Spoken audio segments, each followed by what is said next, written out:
bambino è fatto di 100, il bambino ha 100 lingue, 100 mani, 100 pensieri, 100 modi di pensare, di giocare e di parlare, 100, sempre 100, modi di ascoltare, di stupire, di amare, 100 allegrie per cantare e capire, 100 mondi da scoprire, 100 mondi da inventare, 100 mondi da sognare.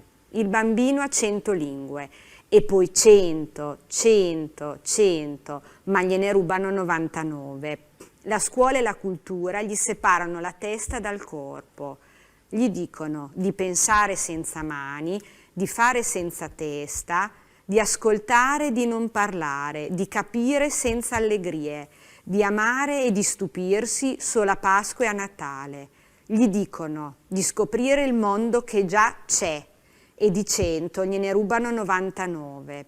Gli dicono che il gioco e il lavoro, la realtà e la fantasia, la scienza e l'immaginazione, il cielo e la terra, la ragione e il sogno sono cose che non stanno insieme. Gli dicono insomma che il 100 non c'è.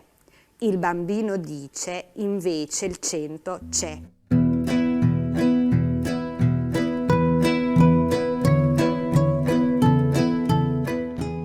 A criança é potente, tem força para se comunicar e para se expressar. Está o tempo todo em busca de compreender o mundo. Na brincadeira, ela interage com o ambiente e com seus pares, toma decisões importantes, tem a liberdade para se expressar, para viver em sua plenitude. É assim que o educador italiano Loris Malaguzzi, pai da abordagem Reggio Emília, vê a criança.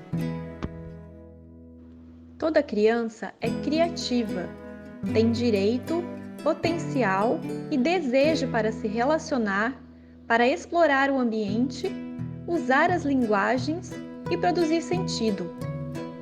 A criança é, então, o núcleo da pedagogia e tem o direito de demonstrar seus sentimentos da maneira que desejar, seja através do corpo, da fala, de um desenho, brincando, formulando seus pensamentos e elaborando seus questionamentos.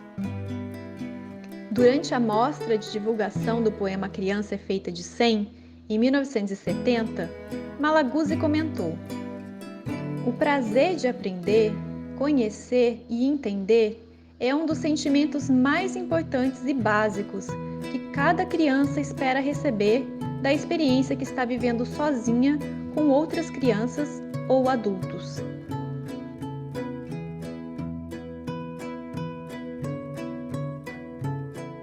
Loris Malaguzzi nasceu em 1920, em Correggio, na Itália. Formou-se em pedagogia na Universidade de Urbino e, em 1941, começou a lecionar em escolas primárias de Solonho. Poucos dias após o fim da Segunda Guerra Mundial, em 1945, Malaguzzi ouviu sobre algumas mulheres empenhadas a construir uma escola para crianças pequenas a partir dos destroços e itens de guerra abandonados por alemães, em Vila Sela, um pequeno vilarejo próximo à cidade de Reggio Emília. Juntou-se a elas e poucos meses depois, outras escolas criadas e operadas por familiares foram lançadas nas periferias e bairros mais carentes da cidade. Avesso ao sistema educacional vigente, Malaguzzi decide sair de seu emprego na cidade de Solonho e estudar psicologia no Centro Nacional de Pesquisa, em Roma. Ao retornar a Reggio Emília, deu início a um centro de saúde mental para crianças com dificuldade na escola, junto ao município, além de trabalhar nas escolas operadas pelos familiares. Apesar da escassa experiência, notou que o trabalho realizado pelos professores dessas pequenas escolas estava rompendo os padrões tradicionais, com o pensamento de que as coisas relativas às crianças e para as crianças somente são aprendidas através das próprias crianças. Se manteve fortalecido e, em 1963, as primeiras escolas municipais foram criadas.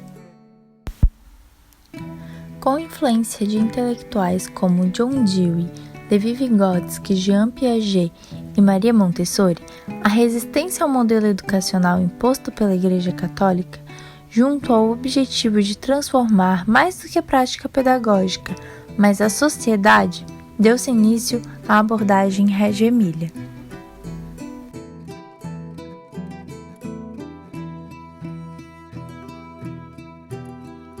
O papel do educador na abordagem Reggio Emilia é de um organizador de contextos de investigação. Ele precisa ver o mundo com olhos de criança, sair do papel de protagonista e entrar em um lugar de observar ativamente, um participante, um co-criador. O educador observa e incentiva a criança a se apropriar dos conhecimentos. Fica ao lado dela para dar apoio, sem deixá-la desamparada. Fornece materiais, promove atividades, mas sempre respeita a vontade do indivíduo. A criança pode experimentar com seus próprios sentidos e desenvolver sua autonomia enquanto explora e investiga o ambiente que é dado a ela em sua atividade no ateliê, como é chamada sala de referência na educação infantil nessa abordagem. O ambiente da escola é conhecido como o terceiro educador. A pedagoga, juntamente com o atelierista e a cozinheira, trabalham juntas. As crianças aprendem também com seus colegas. O educador nessa abordagem precisa estar atento às perguntas que as crianças fazem e, através dessas perguntas, realizar atividades que são de interesse das crianças, que despertam sua vontade e criatividade. A professora Alice Proença, uma das grandes referências no Brasil na abordagem Reggio Emilia, explica o papel do educador, doutora em educação, mestre em didática e graduada em história. Atua como professora há 49 anos. Há 12, coordena um grupo de estudos sobre a abordagem Reggio Emilia. Já publicou livros sobre o assunto e atualmente é professora de um curso de pós-graduação na abordagem de origem italiana. E é interessante ver que o educador, nesse momento, sai de um papel de dar respostas para alguém que cria desafios para o outro, porque as experiências são dos sujeitos. Eu não posso viver por você a sua descoberta. Reggio Emilia não é um método, mas uma abordagem, devido à sua flexibilidade, ao percurso formativo que cria possibilidades de trabalho. O educador parte daquilo que ele observa, a partir do movimento das crianças, e diante dessa oportunidade, propõe perguntas e planeja atividades. Mas esse olhar é sempre ativo e busca ir de acordo com o interesse da criança.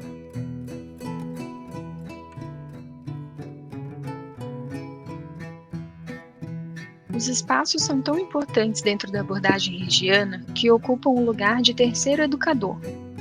Toda a arquitetura é pensada para estimular a criação e potencializar as experiências do grupo. Todos os dias, as crianças são recebidas na praça, ambiente central das instituições. Nela, ocorre o acolhimento inicial e são apresentados alguns espaços com diferentes propostas de atividade que livremente cada um vivencia e explora. Posteriormente, as crianças são convidadas para suas respectivas sessões, onde farão uma assembleia para retomar as investigações do dia anterior e decidir se dão continuidade a elas ou propõem algo novo.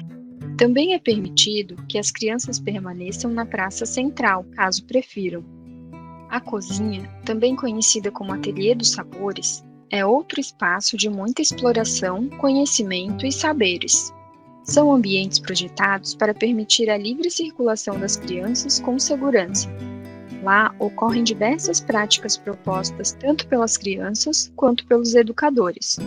Todos os ambientes são pensados sob a perspectiva da sensibilidade múltipla, onde há uma preocupação muito grande com a luz, cores, sons e cheiros. Toda a estrutura é pensada para favorecer a conexão de relações.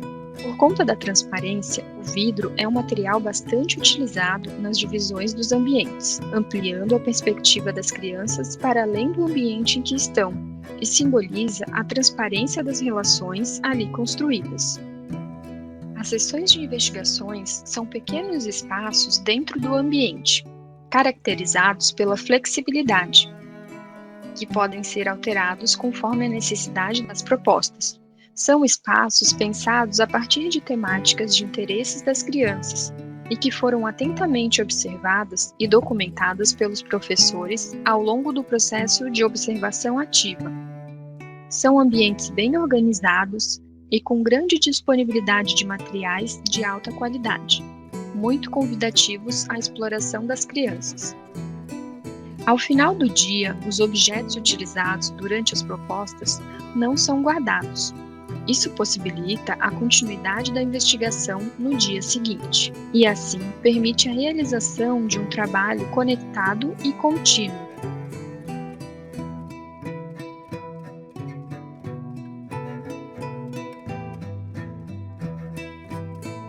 Assim como Malaguzzi nos traz o conceito das 100 linguagens da criança, ele também afirma que o brincar é sua expressão mais autêntica.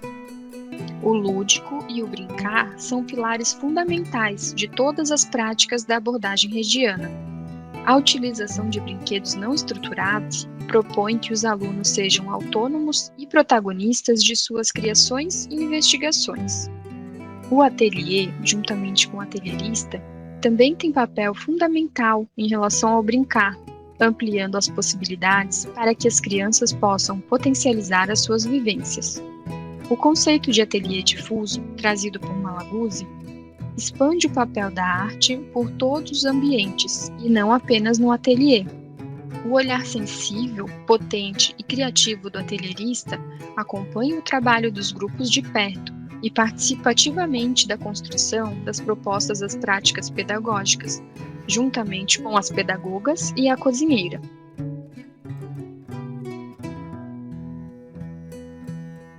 Eu, por exemplo, acompanhei um projeto que foi maravilhoso aqui em São Paulo, quando uma criança, um menino que era muito quieto, que pouco se comunicava, ele tinha 3 anos, e um dia começou a chover, e era um sábado que tinha uns pais na escola.